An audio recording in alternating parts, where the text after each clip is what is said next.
Jeshi la Polisi Kanda Maalum ya Dar es Salaam kwa kushirikiana na wananchi linaendelea kusimamia mifumo ya usalama ya kuzuia matukio ya kihalifu katika maeneo mbalimbali ya jiji la Dar es Salaam. Kwa ujumla, maeneo mbalimbali jijini Dar es Salaam yako salama. Hata hivyo, tarehe 24 mwezi wa 4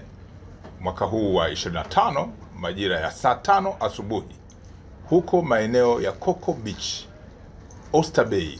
jijini Dar es Salaam kwenye wilaya ya Kinondoni, mtu mmoja mwanaume anayekadiriwa kuwa na umri kati ya miaka 30 hadi 35 alikutwa akiwa kwenye mchanga wa fukwe wa bahari, hajitambui, huku akiwa amefungwa bandeji ngumu ya muda mrefu maarufu kama POP kwenye mkono wake wa kulia. Taarifa hiyo ilifikishwa kwenye kituo cha polisi na vijana wanaofanya biashara ndogo ndogo eneo lile, wapatao 4, ambao waliuona mwili huo wa mtu huyo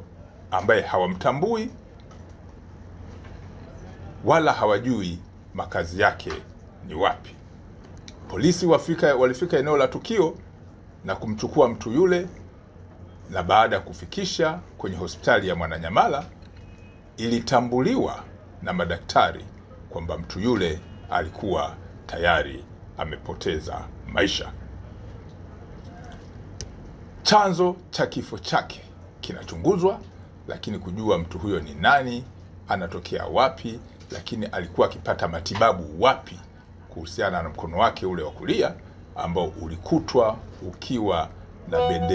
bendeji ngumu ya muda mrefu ambayo ni maarufu kama POP. Mwili wa marehemu huyo umehifadhiwa katika hospitali ya Kilwa hapa jijini Dar es Salaam. Jeshi la Polisi Kanda Maalum ya Dar es Salaam kwa kushirikiana na maafisa wa maendeleo ya jamii, jinsia, wanawake na makundi maalum linaendelea kufuatilia kwa karibu na kuchunguza kwa pamoja na idara hii ya serikali swala la kushambuliwa na kudhalilishwa kwa mwanafunzi wa Chuo Kikuu cha Ardhi Dar es Salaam ambaye alifahamika kwenye siku za hivi karibuni kama kwa jina la Magnificat Barnabas Kimario. Katika swala hili, watuhumiwa 4 wamekamatwa, akiwemo Reno Ponsil Mkwawili wa Chuo cha Ardhi, Asha Suleiman Juma wa Chuo cha Uhasibu na Mwemba Baton Mwemba maarufu kama Mwijaku wa Dar es Salaam. Watu hawa waliokamatwa ni 3 ambao wanatuhumiwa kuhusiana na swala hili la sakata ambalo limeingizwa watu 4 akiwemo mlalamikaji. Upelelezi wa shauri hii unakamilishwa haraka iwezekanavyo ili mamlaka zingine za kisheria ikiwemo ofisi ya mashtaka iweze kuchambua na kubaini ni shauri lipi ambalo linaweza zikasimama kisheria kuhusiana na swala ambalo tunalichunguza. Jeshi la Polisi Kanda Maalum ya Dar es Salaam linaendelea kusisitiza na kuwakumbusha wananchi kuwa swala la usalama wa jiji la Dar es Salaam ni la kila mwananchi, lakini kwa kushirikiana na jeshi la polisi pamoja na vyombo vingine vya dola vya kiusalama ili kuhakikisha kuwa shughuli za kiuchumi za jiji hili zinaendelea, lakini pia zile za kijamii pamoja na kisiasa zinaendelea kwa kufuata misingi ya kisheria. Kuhusu swala la mahakama ya Kisutu kwa siku ya leo tarehe 24 mwezi wa 4 mwaka 2025, kwa ujumla usalama katika eneo lile la mahakama na maeneo mengine ya jiji la Dar es Salaam uliimarishwa kwa kiwango cha juu ili kuhakikisha kuwa shughuli zote za kiuchumi za jiji hili zinaendelea lakini pia zile za kijamii pamoja na za kisiasa, ambapo vyama kadhaa vilikuwa vikiendelea na shughuli mbalimbali za mikutano yake ya hadhara. Hata hivyo,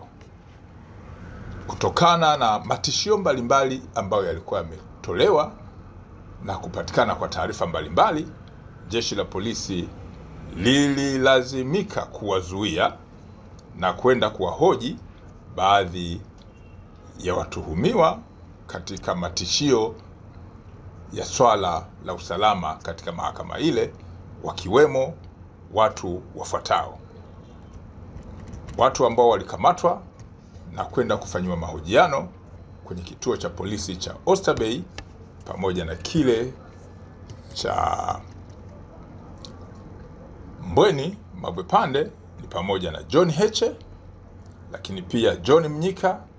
Chacha Heche Seguta, Swezi Dani na Radufu pamoja na James Mseti. Baada ya mahojiano, haki za dhamana kwa watuhumiwa zimewekwa wazi. Jeshi la Polisi Kanda Maalum ya Dar es Salaam litaendelea kutimiza majukumu yake ya msingi ya kuzuia vitendo vya kihalifu na kufuatilia taarifa mbalimbali,